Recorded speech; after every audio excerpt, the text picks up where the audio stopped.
hours, a U.S. state report on Ghana which revealed human rights abuses and unfair treatment of citizens at the hands of security operatives and the police has raised a lot of concern among security watchers. Professor Kwesi Enin, Director, Faculty of Academic Affairs and Research at the Kofi Annan International Peacekeeping Training Center, has been responding to this particular report. This report to me is rubbish, and I think it should be treated with the contempt that it deserves. I think after almost 62 years of independence, we can write our own report. We have a vibrant civil society. We have a parliament, irrespective of its all weaknesses, that is acting. We have a judiciary that we can criticize.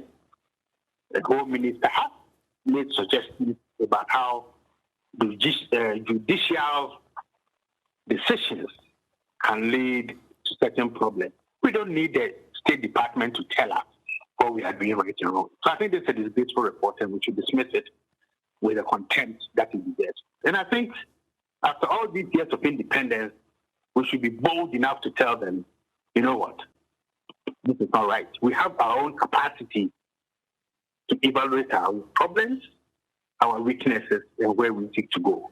It may be slow, but we are getting it right. I am hoping that the Foreign Ministry will be bold enough to write a robust response to this.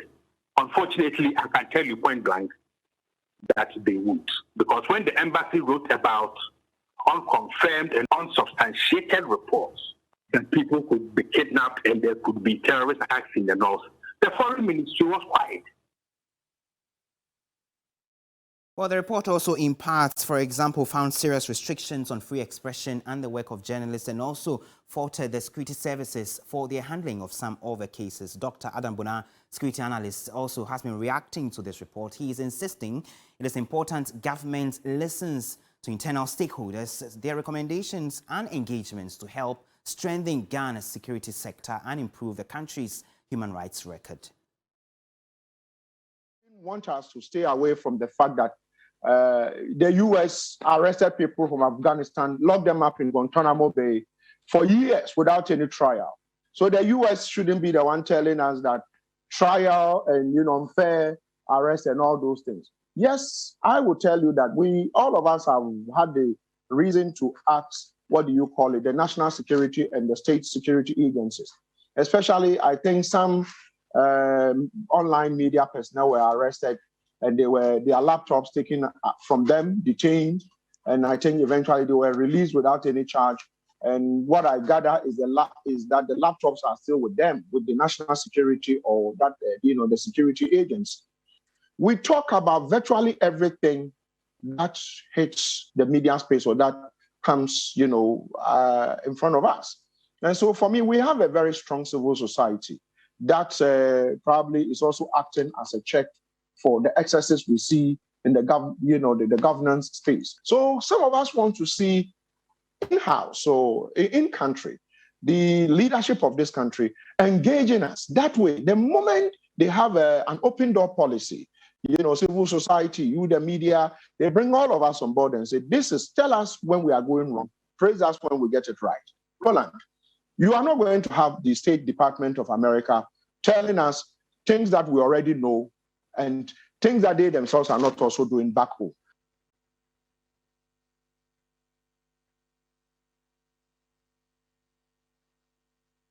The security analyst, Dr. Adom there. We're going to be running through some of the highlights of this particular report with respect to the human rights violations and abuses specifically, and then connect to former Amnesty International country director, Robert Akutuamafo. So we have a conversation on this particular subject. We know that, among other things, the report is raising serious concerns of cruel and inhumane handling and treatment of some citizens at the hands of state officials and other governmental organizations. Let's go on to Zoom now and speak to Robert Akutuamafo.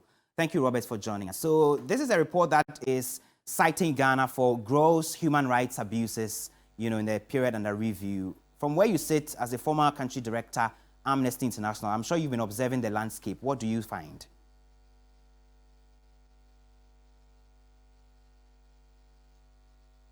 Thank you. I think that it's important that we pay attention to the details of this report. I understand that certain quarters have concerns that America that has issues is raising these issues. But are those issues true? Are they issues that we need to pay attention to? So for me, it's important that we look at the issues that they've raised, look at the things that we need to work on, and not focus on the person giving the message. I think that as far as I've gone through the report gives vivid evidence of what it says. If it gives a particular issue that it raises, it gives us evidence of these issues. So for me, I think that as a human rights advocate, I am concerned that we are shifting attention from addressing the issues that are in the report to the person giving the message. Let's look at the message and pay attention to what it's being said in the report. Now let's focus on the message. So how damning is this for a country like Ghana and our international outlook on this human rights front, knowing the details of this report that we know? Over the past few years, Ghana keeps going down in our human rights reports. I mean, carefully looking at all the situations that have happened, in situations with people and the issues that have been raised in the report, and then also looking at issues around our legal and policy background. The key thing with our legal and policy background is that Ghana has beautiful laws, and we have these laws, but we don't implement them. We do not ensure that they are implemented to the latter to ensure that human rights is protected.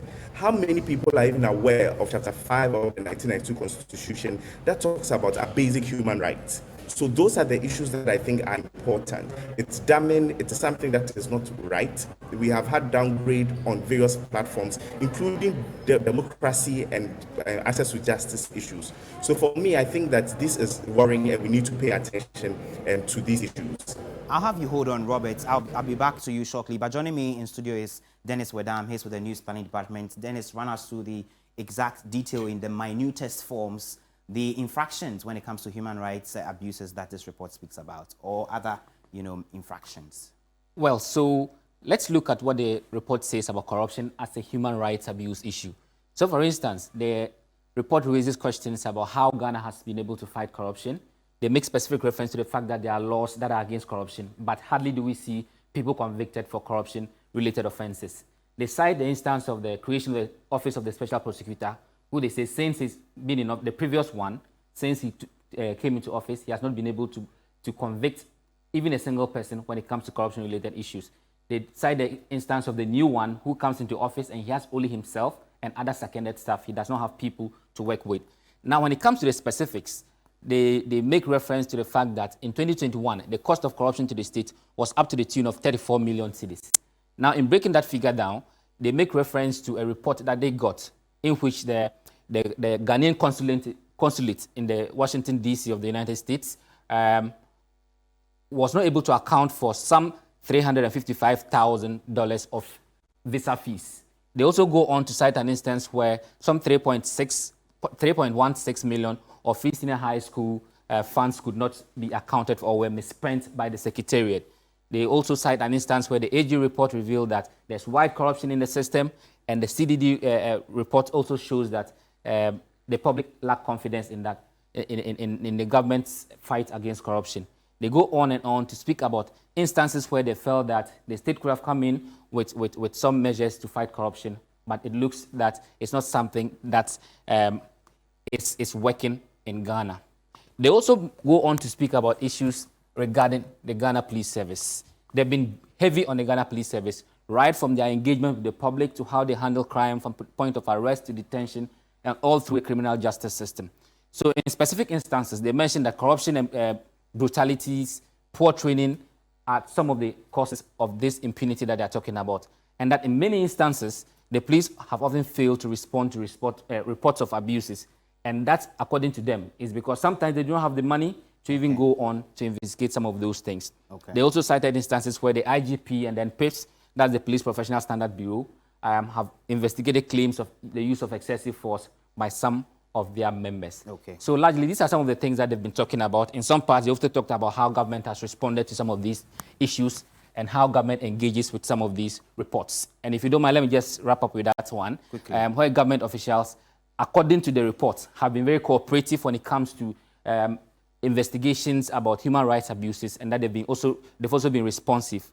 They also said that the establishment of human rights institutions like the SRAJ have helped largely to settle cases, even though there are questions about their capacity to investigate highly political and corruption-related cases. There's also been the issue of PIPs again, and then the IGP having investigated some issues of abuses and then police misconduct. Okay. So there's really a lot in the document. But for now, let's look at what this is what it says about the police and then corruption generally. Thank you very much, Dennis Wedam. Let me just wrap up with you, Mr. Amafo. So now, we've seen all of these details that they've revealed in the statement. What recommendations would you make briefly going forward to improve this, index on a global front? One, I think that government should pay attention to the details, as I mentioned before. At least let's see a convening to discuss this report. For me, I think that when these reports come, it's important that we have civil society, we have the government agencies responsible for human rights to review this report and look at the issues that have been raised and use this as a background to work towards addressing these issues. So for me, I think that it's important that we know the issues, we pick the issues up, civil society, government officials, even the diplomatic missions that raise these issues, including the US State Department, should see how we can discuss these issues and get them resolved so that Ghana would be part of the countries that are looking at the human rights issues and addressing them to ensure that we are free and we have justice within our system. Thank you. I'm grateful. Robert Akoto Amafo, he is a former country director of Amnesty International. They're speaking to us.